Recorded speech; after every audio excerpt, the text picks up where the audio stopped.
Welcome to How to Stay Sane with Karen Jordan, and happy Juneteenth. We're joined today by Dr. Rheeda Walker. She is a psychologist, researcher, speaker, and author of the book, The Unapologetic Guide to Black Mental Health. A professor of psychology at Wayne State University, she is considered an expert on the psychological health of marginalized populations. Thank you so much for joining us, Dr. Walker. I'm really happy to be here. I thank you for the invitation. Certainly. So let's get started. First of all, why should people celebrate Juneteenth? I mean, what is its significance? Well, Juneteenth actually has so many layers to it and the importance of it. And for those of you, or for those in your audience who may not be familiar, Juneteenth is representative of June 19th, 1865, which was the occasion in which the Union General finally got to Galveston, Texas, to let more than 250,000, I think, enslaved persons know that they were, in fact, free, that the Emancipation Proclamation had been signed. They did not know, so they had been working for more than a year in the fields, had been being beaten for a really very long time when they were, in fact, free. And so that's what the date Juneteenth represents. But I think especially in contemporary times, we're realizing that that date didn't signify that individuals were in fact, part of the home of the free and the land of the brave. In fact, Juneteenth and emancipation was followed by another 100 years of Jim Crow that was legalized separation of Black people. And so I think Juneteenth is, in fact, important because it indicates essentially how long it was that not only were folks still working and being enslaved, but how long it has been since we still haven't arrived at true freedom. As you know, we're living in a time now where voting rights are being rolled back. And we've still not experienced any freedom as it relates to education and educational opportunities, and we're still being over-policed. We can't get a trial with a jury of our peers. And so it's important for us to recognize Juneteenth and to have this holiday or this occasion to recognize who we are as formerly enslaved individuals in the U.S., but also to recognize that we do, in fact, deserve to have the same freedoms as everyone else, and we have not quite arrived there.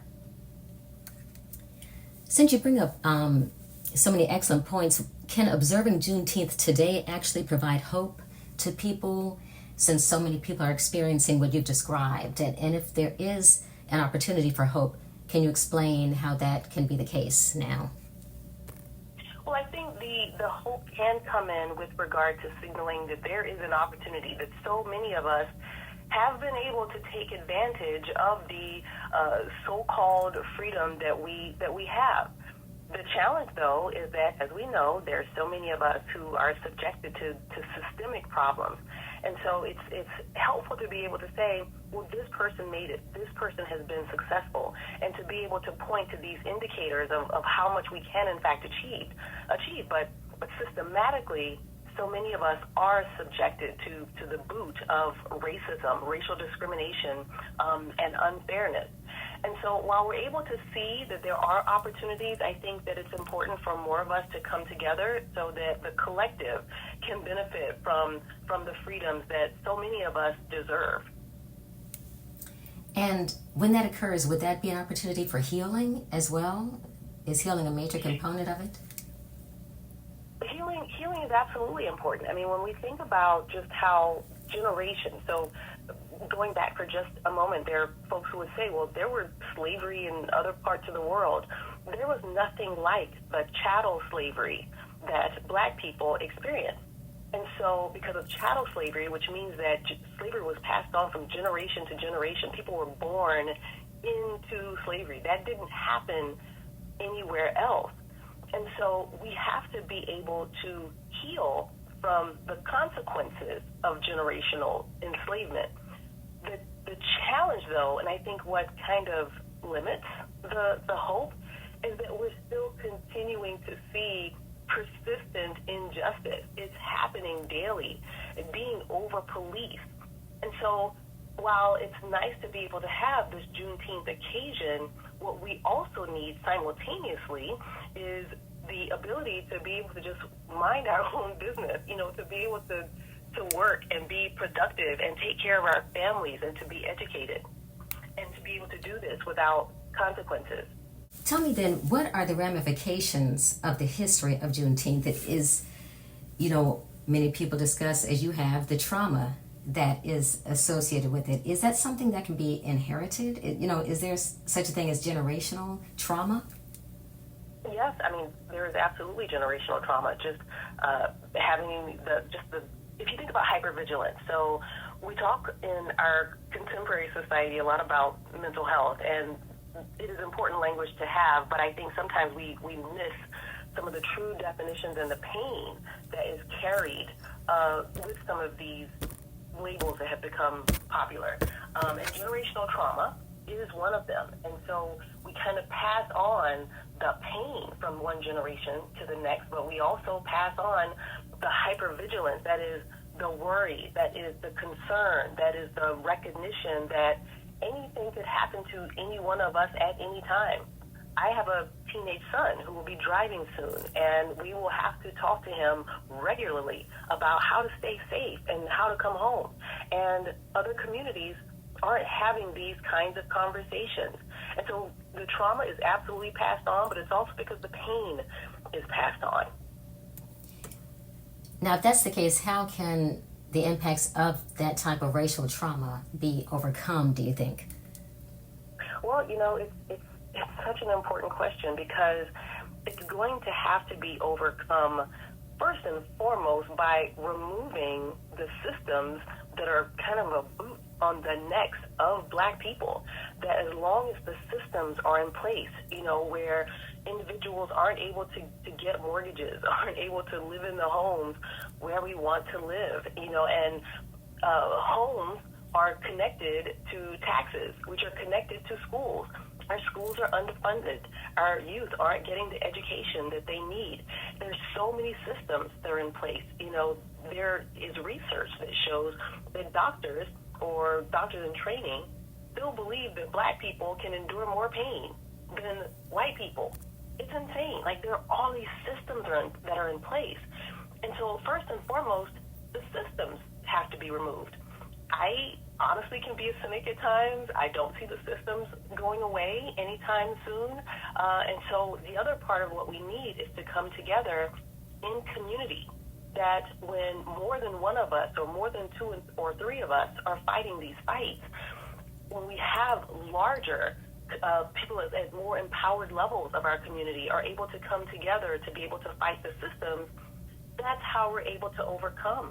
But until the systems are in place, and until we are fragmented, or until we remove our fragments, when there are overwhelmingly many more of us who are able to come together to provide, emotional and psychological protection and say, you know what, I understand what you're going through with that position. I understand how hard it is to be able to raise children in this society, and we can come together and provide support for one another. That's how we endure in the meantime. But we still have to keep our eye on, you know what, it's been this many years since 1865. We are past due for justice in this society. Well, you mentioned community. What are some ways that ethnic minorities, can build resilience, or what tools can be used to overcome stress from a mental health perspective? Well, it's funny to be thinking about this now, really on the heels of some of the insanity that's been associated with our, say, 250th anniversary, and slurs that have been used against people in the community. I think there's a lot of distraction that has happened and that continues to happen. And so we need to be able to resist the distractions of folks saying that Black people are less than, or that we don't deserve the same kinds of freedoms and opportunities as everyone else. And so we have to remind each other, not to internalize racism. Black people in no way deserve racism. And so sometimes we have to remind one another of that, and we have to be able to just laugh and find joy in community. And that's one of the things that I do believe that, Black people, for whatever reason, are really very good at, is finding the joy despite the pain. And so it's hard to shoulder burdens individually and alone. But when we can come together as community, remind ourselves of who we are, that even when we were enslaved, we were able to build this country. We contributed to the foundations of this society. And so it helps to be able to do that in community, because I know, as a clinical psychologist, when we get into our own individual heads, that can be detrimental. It can cause depression and anxiety. But when we can look to one another for support, that helps to at least helps us to at least be able to put one foot in front of the other, and to continue to provide some forward progress with regard to what we've been enduring in this society. Well, speaking of that, you mentioned in your book, The Unapologetic Guide to Black Mental Health, that there is a Black mental health crisis. Can you expand on that, and why is that the case? Yeah, so I will say also that I wrote the book with the audience of Black and African American people intentionally, just because of what we've been talking about, just the history of enslavement and how it's impacted our community. But we've been able to survive because of a strong cultural identity of who we are and what we have overcome. Unfortunately, at times, I will say, we say things like, well, I don't have time to be depressed. And when we say things like that, it means that we don't get the help that we need for depression, for anxiety. And I mentioned those two because those are the two most commonly diagnosed mental health challenges, are depression and anxiety. But the endurance that we have had built into our identity has been eroding, to be honest. And with the research that I've done, individuals who don't have a strong connection to who we are more vulnerable to some of the challenges that we have seen in the larger community. And specifically, what I mean is self-harm and individuals who are taking their own lives because we don't have the protections, the spiritual, the cultural, the community connections that were built and retained when we were enslaved, but at a time when folks are able to, move about the country and disconnect from community and to endure isolation, that has led to, in a lot of ways, the increase in psychiatric problems, psychiatric concerns, and also suicide, especially in young people, but also in our working age adults. Is there something that we have not discussed about Juneteenth that you think is imperative that people should know? Well, I think, as I mentioned, that Juneteenth signals, at least for me, an occasion, 1865, like 1865. We're now in 2026, and we're still fighting for rights. And I think that there are a lot of individuals who may, in fact, feel hopeless, that things can't change, that we can't achieve true freedom and equal opportunities, and especially when there is a war on equity and there is a war on inclusivity, unfortunately. At the same time, I think that there are enough voices that if we can tune out the distractions, that we'll be able to tune more so into the folks who are fighting. There's always been communities of individuals or subgroups of individuals within the Black community who have been more willing to fight. And then there are others who, for whatever reason, don't have what it takes to be on the front lines. But that does not mean that there isn't a role to play, that everyone has a role to play. And maybe it's not, with 100,000 followers or millions of followers on social media, but to have followers in one's neighborhood, to have other families that are represented at one's child's school, that everyone has a role to play. And if we have to take time off, take a day or two or a week or a month, take the time to be able to reset, but to also get back into the fight. Because we can't do it as individual people, but we have to be able to come together as part of a larger community in order to be able to live out the true meaning of Juneteenth, which was when we found out, we're free. Dr. Walker, we really appreciate your time. Thank you so much for being with us.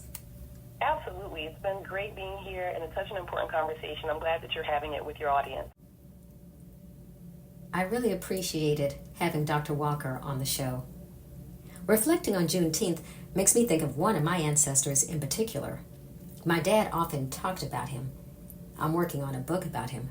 His name was Edward Ramsey, and he was my dad's great-grandfather. Now, Edward Ramsey was born into slavery, but after Juneteenth, he found his way to medical school and eventually became Dr. Edward Ramsey. Later, he became the first black doctor in Houston, Texas. He's one of the reasons my dad became a doctor in the first place. In turn, my dad spent his career training the next generation of doctors. Because of that, I'm now committed to doing the same by supporting the Dr. Harold and Geraldine Jordan Scholarship Fund named for my parents at Meharry Medical College. I hope you will support it as well. Thinking about Dr. Ramsey's story gives me so much hope. Just think, if Dr. Ramsey could accomplish what he did in the 1800s, what can't we do now? Thank you for listening. Join me next time on How to Stay Sane with Karen Jordan.